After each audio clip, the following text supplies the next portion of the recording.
Since I saw first 40 Series Land Cruiser, I loved them. It brings back all those safari adventure, old school 70s footage you see of guys back when it was really adventure. This series is all about adventure vehicles, so buckle up because we've got a lot to talk about. To me, driving is not just about getting from point A to point B. It's about how you get there and what you find along the way. And that is the whole point of a good adventure mobile. It's something that enables you to get outside more often and do the things you love. Okay, so we are walking around at Overland Expo West. As you can see behind me, there's a lot of really cool vehicles and awesome adventure rigs here, but it's also a little excessive, and it's easy to go too deep with this stuff. Now, we found two guys who are doing it a little bit differently. They're leaving tomorrow on a trip to South America in old 40 Series Land Cruisers, still really cool trucks, but they're using biodiesel, they're planting trees along the way, and they're trying to do the whole trip carbon neutral. So we're gonna go talk to them, hear what they have to say, and see a little bit different perspective on all this stuff.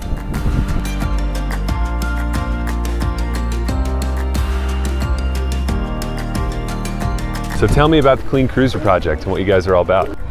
We leave today for Panama, and we're driving the whole way down carbon neutral.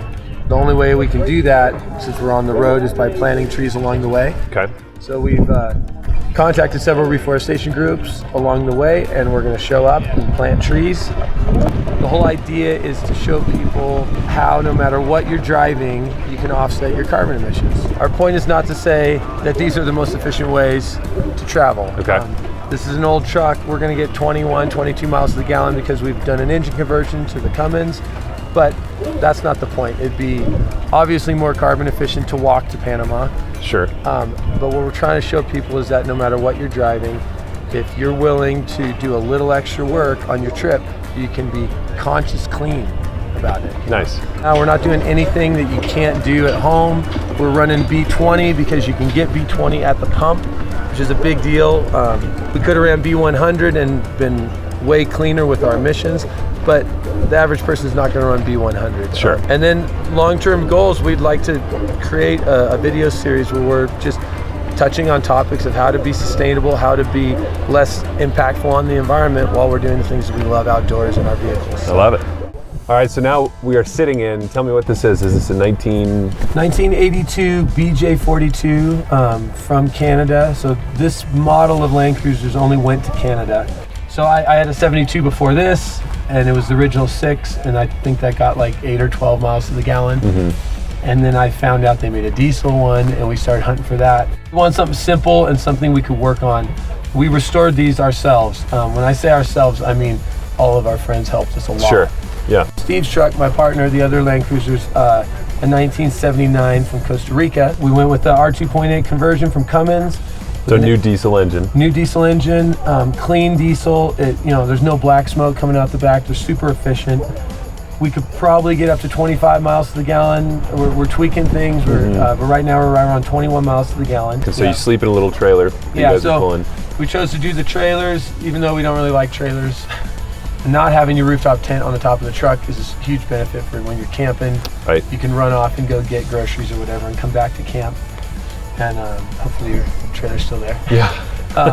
Always a good thing. Yeah. So when we were thinking about doing this adventure, we were like, what can we do different? You know, it was like everybody's doing these Overland Instagrams and these things, and it's all about them. It's just like, look how cool I am, and look, I'm this white upper class person that gets to go and on vacation while you guys work.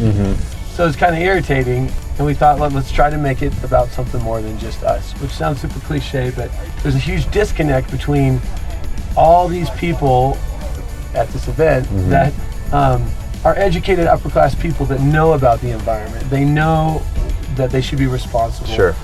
But they're doing long road trips and nobody's talking about the emissions of their vehicles. And there's nothing we do on the planet worse than driving our vehicles. Everybody, I don't care what you drive, Prius, 1965, whatever, truck, We just want to start talking about it. And we don't want to feel guilty about liking trucks, and we don't want to feel guilty about having trucks that aren't getting 95 miles to the gallon, right? So how can we do this? And the only way you can do it is be responsible for the mess you make.